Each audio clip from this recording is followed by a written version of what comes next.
Well, for the Seattle Sounders, it's another home draw. They extend their unbeaten streak to 12 matches. Welcome to Postgame on the Pitch. My name is Jackson Feltz of Sports Radio 950 KJR. Joining me for Postgame on the Pitch, Andrew Harvey of Sportspress Northwest, also the voice of S2, and Mazvita Maraire of The Facts. Also, Maz, you have your new website? CascadiaSports.net. Check it out, great stuff there. Guys, let's talk about this. It's a 1-1 draw between the Seattle Sounders and the Los Angeles Galaxy here at CenturyLink. Yes, the unbeaten streak goes to 12 matches, but it didn't look pretty. Maz, let's start off talking about the rhythm of this match and how Seattle gives up the early goal, but then they're able to come back with an 85th minute by Lamar Nagel. Overall rhythm, the game started out with the Sounders on the front foot, and LA went into their kind of tactical stall. And what happens is, you know about the beautiful game, it's about rhythm, it's about moving the ball, it's about creating space. LA was out to stop Seattle's rhythm, and that was an issue. Seattle never really got started, and I think that was a tactical move. Wouldn't you say, Harvey, on that? Oh, absolutely. I honestly think that Ziggy Schmidt just gave the rest of the league a blueprint on how to beat the Seattle Sounders. It's not pretty. It's a lot like my tuna casserole. You're not going to enjoy eating it, but you'll be full at the end of the day. And he comes out of here with a road point for his effort and nearly took all three. Because if it wasn't for some late game dramatics, it would have been all three. Listen, it's old school. It's hack-a-shack. Tonight's game, 28 total fouls, 16 by the Galaxy, 7 players cautioned, 5 were for the Galaxy. 1 player sent off, that was Roman Torres. I'm sure we're going to get to that in a minute. We'll get to that red card. But it just, listen, the beautiful game, Sounders are probably better than almost anyone else in the league right now. So don't play beautiful and don't let them do it either. And as you can see, it works, and it also got them frustrated. So even when those opportunities were starting to develop, they were also up in their own heads about like, oh, this guy's about to get me, he's about to get me, that they weren't able to take their time and serve up good balls. It's such a physical match, and as Harvey mentioned here, they do break it, and they get their first open play goal in more than 400 minutes.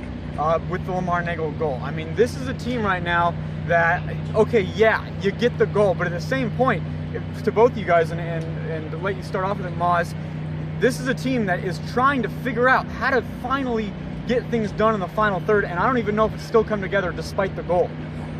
They're thinking too hard. The final third, have one guy run through, create some space, as a guy follow him and pass one of those two guys the ball. They're really overthinking this thing. Well, you say it so simply. I mean, the answer's right there. It's supposed to be simple. It's supposed to be simple, and I think they're overthinking it, and now they're almost paralyzed in the third.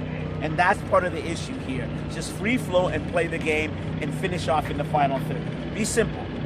Shoot the ball. I mean, listen, this team's best chances for what feels like probably the last 4 games of this unbeaten run have come when they're entering the attacking third. As they're coming through, if they can find someone on a through ball or a long ball over the top or something like that. Once they get into the final third, like you said, they're frozen. They get stationary.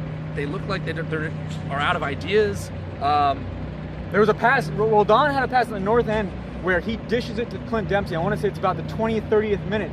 He has an open shot there at the top of the box. He dishes it to Dempsey, who sails it into the stands. Exactly to your point, take the shot that is given to you. Well, it's just one of those things where, listen, these guys are professionals. You can put the ball on frame. You can even do it from far ways out. Deflections, sometimes it's going to go out for a corner kick. Sometimes it's going to go on goal and wrong foot the keeper. So if you're not shooting, you're not going to score. But more importantly, you're not going to generate those second chances, those sloppy balls that get spilled in the area. Does it look pretty? No, but guess what? Will Bruin is a very big man. And you put him inside the 18 with a loose ball, I like his chances. 5 total shots in the game, 2 in the first half, 3 in the second. That's just not good enough. Not enough. That's just not enough. Andrew, you mentioned Roman Torres. He picks up the red card in more than the 90th minute, I want to say. 89th minute there. It's a red card. He's sent off. We were just in Brian Schmetzer's press conference. He talked about how the VAR was taking a look at that, the official up in the booth, and Roman Torres was still off the field. Do we expect that this will get switched up and he'll be available for the Dallas game? What did you guys see on the play? I have to admit, from the replays that I've seen, I didn't really see anything to warrant it. There was shoulder-to-shoulder contact, but generally speaking, referees are inclined to let that go. That said, if a foul did take place, a red card for denial of an obvious goal-scoring opportunity is actually the right call in that case. But from the replays that I've seen, I didn't see a foul. I'm a little confused between the Seahawks officiating and this officiating. How did I know it was going to come up? It's been quite a day. We're spending way too much time. Maz, I'm afraid I gotta tee you up on that one. Oh, there you go. That's a fine, $2,500 into our hands. And no tuna casserole for me, by the way. I'm good with that. I've had my fill. Jordan Morris, guys? Yeah, he has, as far as we know, on FS1, which was where the game was broadcasted, we heard that there was a hamstring strain. Not too many additional details there from Brian Schmetzer. But, I mean, guys, this is a guy who starts up top for the Sounders. Will Bruin then comes on for him in, what was it, about the 71st minute, I want to say, or 61st minute, excuse me. Yeah. And for the Sounders, we don't know what Jordan Morris's availability is going to be. But if this is a hamstring that, hamstrings are things that don't go away. This is a thing that can linger if you don't take the necessary time off.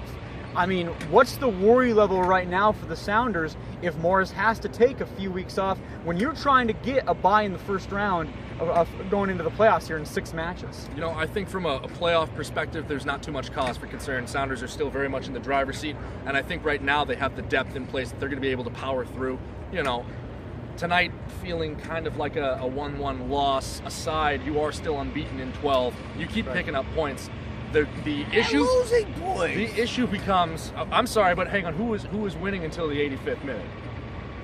Okay, I mean, that's the question. It's glass half empty versus glass half full. We've been here before. I understand, but here's my point: is I think they have enough depth to make it to the playoffs in good position. But MLS playoffs are all about your guys are going to start picking up injuries and going down. If you don't have a Jordan Morris that you can look to, then up top, if Will Bruin suddenly picks up a knock, you are out of options. Yeah.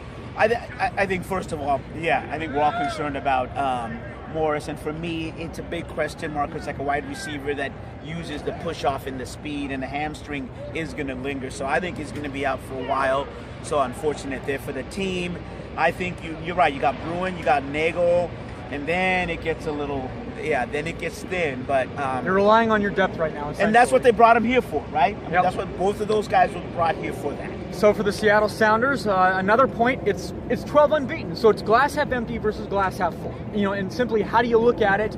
Because you're going to have some fans of the 46,000, I want to say, who are here tonight.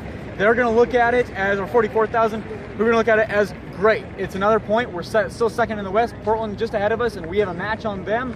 Others that are saying, kind of Mazda, how you just mentioned, this is points lost. All I know is this: if they keep having these glass half empty, half full situations, eventually you got to go shopping for a different size of glass.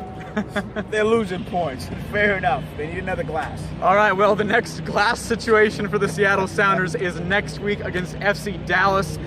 So we will all be listening midweek to hear what happens with Roman Torres as well as Jordan Morris. I don't know when the next time Brian Schmetzer speaks, but you can follow us all on Twitter at Mazvita Maraire. Yep. And Andrew, you're _Andrew_Harvey. I'm Jackson KJR. We'll all have the Sounders covered all week on those news points. You can also listen to the Radio Cascadia podcast that should be up on Wednesday. All right, guys, let's see where the Sounders go from here. It's a stretch run. 6 matches left for Seattle, and it all comes down to this. Can they get that bye in the first round? Can they get home matches here at CenturyLink Field? That's what it comes down to. For Mazvita Maraire of the Facts, and also your new website, CascadiaSports.net. And Andrew Harvey of Sportspress Northwest and the voice of S2. My name is Jackson Feltz. Thanks for watching Postgame on the Pitch.